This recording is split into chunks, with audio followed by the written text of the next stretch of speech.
For over a decade, the Roloff family captivated audiences with their reality television series Little People, Big World, offering an intimate glimpse into their lives as a multi-generational family living with dwarfism. At the heart of the show were Matt and Amy Roloff and their 4 children, Zach, Jeremy, Molly, and Jacob, all of whom were born with achondroplasia, the most common form of dwarfism. The show, which aired on TLC from 2006 to 2017, and then returned in 2020 for additional seasons, chronicled the family's everyday challenges, triumphs, and emotional dynamics. However, amid the family's public persona and carefully curated narrative, cracks began to surface, particularly between Amy Roloff and her youngest son, Jacob Roloff. In recent years, Jacob has spoken candidly about his decision to step away from the show at the age of 10, a choice he now attributes to feelings of disgust toward the way the program portrayed him and his family.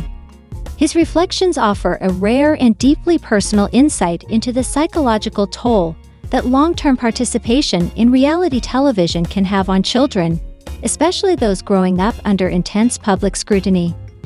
Jacob Roloff was just 4 years old when Little People, Big World first premiered in 2006.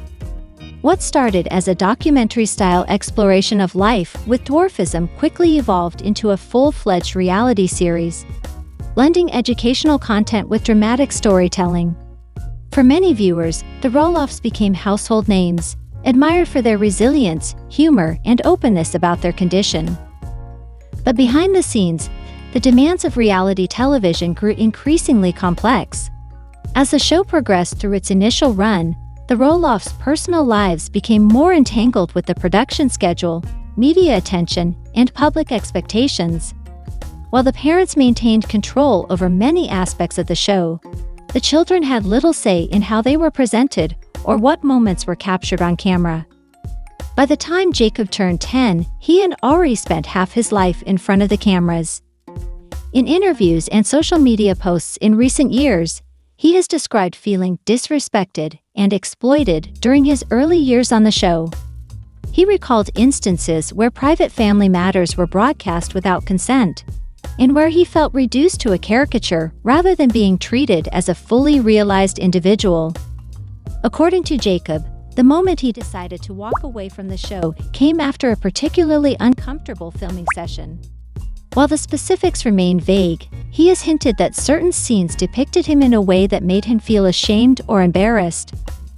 This feeling of disgust, both toward how he was being portrayed and toward the entire process of being filmed, prompted him to tell his mother, Amy Roloff, that he no longer wanted to participate.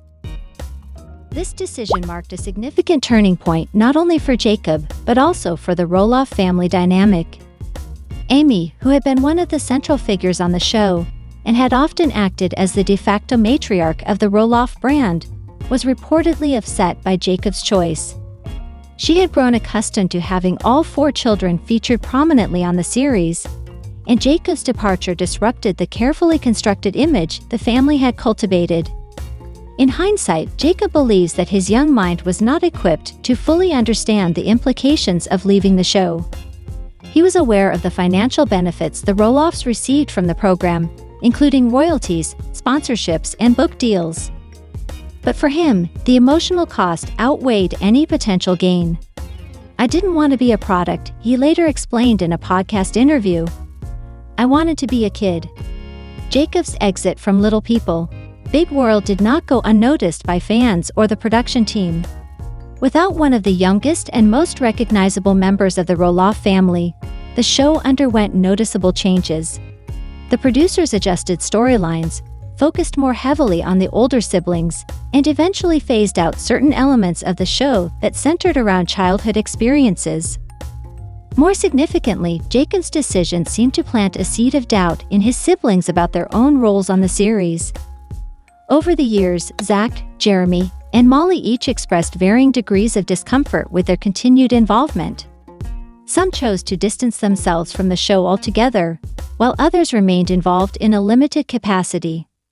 The growing tension within the family was exacerbated by other factors, including Matt and Amy's highly publicized divorce in 2016.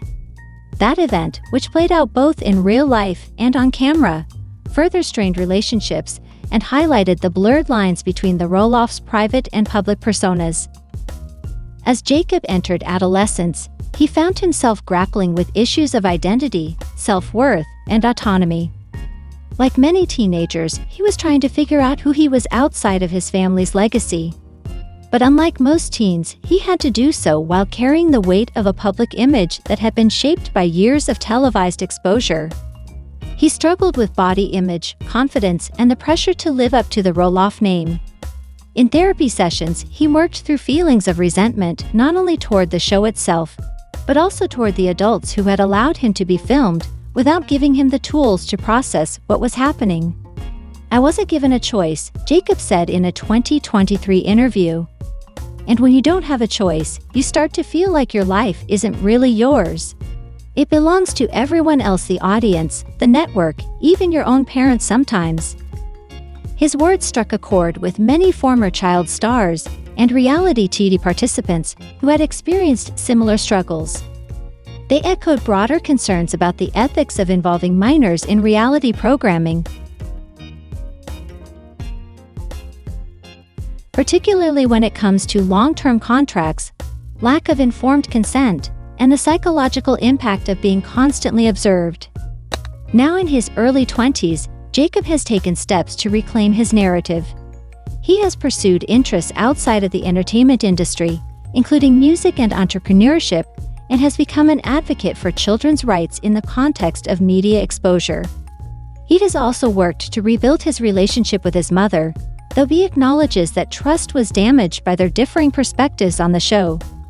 Amy, for her part, has expressed regret over some of the decisions made during the family's time on television, though she has also defended the show as a source of empowerment and awareness for people with dwarfism.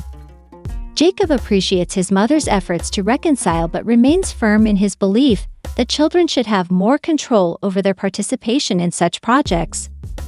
"Parents think they're doing the right thing," he said. "But sometimes the right thing is letting your kids decide what they want for themselves."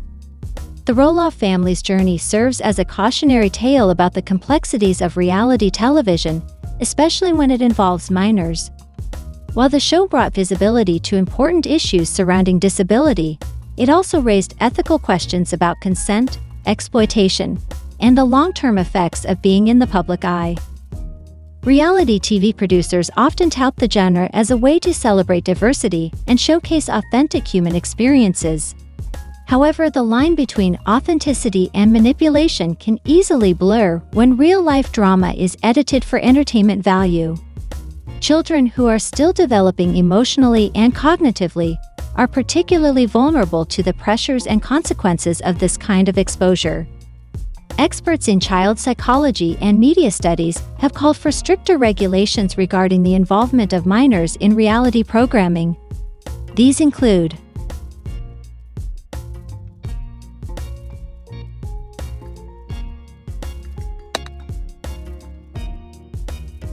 Experts in child psychology and media studies have called for stricter regulations regarding the involvement of minors in reality programming.